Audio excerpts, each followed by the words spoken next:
What if the fear you've been running from isn't holding you back, but trying to guide you forward? In today's story, we explore a powerful idea. Fear is not always the enemy. Through the journey of a young man trapped between comfort and uncertainty, you'll discover how anxiety can quietly point us toward growth, purpose, and the life we truly want. This is a story about listening, to the whispers beneath the noise, to the tension between staying and becoming, and to the courage it takes to step into the unknown. If you've ever felt stuck, uncertain, or afraid of what lies ahead, this story is for you. Because sometimes, the path you fear the most is the one that leads you home. Welcome to Echo and Wisdom. In the quiet corners of the human heart, fear does not always arrive as an enemy. Sometimes it comes like a whisper carried by the wind, soft, persistent, and impossible to ignore. It does not shout for attention, it waits. And if one listens closely, beyond the noise of doubt and hesitation, fear reveals something deeper: direction. In a secluded village, surrounded by endless fields and ancient trees, lived a young man of 25. His days were simple. He worked the land, carried water, and watched the same sun rise and fall over the same horizon. Yet inside him stirred a restless unease, a quiet anxiety that he could neither explain nor silence. He feared the unknown path beyond the village. He feared failure, judgment, and the possibility that he might leave everything behind only to return with nothing. But more than anything, he feared that staying would slowly turn him into something he did not wish to become: a man who never tried. The elders often spoke in riddles. One evening, unable to contain his turmoil, he approached the oldest among them.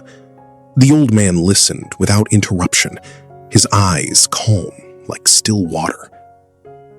When the young man finished, the elder simply said, "Fear is not your chain. It is your compass. It points not to danger, but to what matters most." Confused, the young man asked, "If fear shows the way, why does it feel like it's stopping me?" The elder smiled faintly. "Because you are walking against it, not with it." That night, sleep did not come easily. The words echoed in his mind like distant thunder. For the first time, he did not try to silence his fear. Instead, he listened. He realized something strange. Every time he imagined leaving the village, his heart raced with fear.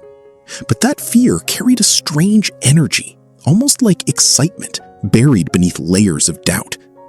In contrast, when he imagined staying forever, there was no fear, only a dull emptiness. The next morning, before the sun fully rose, he stood at the edge of the village. His hands trembled. His thoughts resisted. Every part of him screamed to turn back.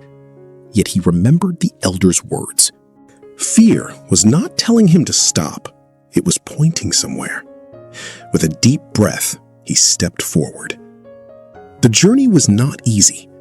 There were moments when fear grew louder, almost overwhelming.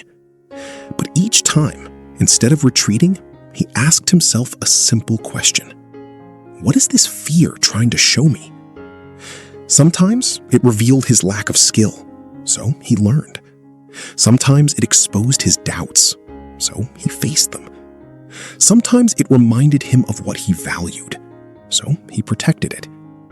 Slowly, fear transformed. It was no longer a wall, it became a guide. Years later, when he returned to the village, he was no longer the same man. Not because he had conquered fear, but because he had understood it. Standing once again at the edge of the fields, he realized a quiet truth. The path we avoid the most often leads to the life we seek. The next time fear rises within you, do not silence it. Do not run from it. Pause, listen, and ask yourself, What is this trying to show me? Because your fear may not be your weakness. It may be the compass pointing you toward who you are meant to become.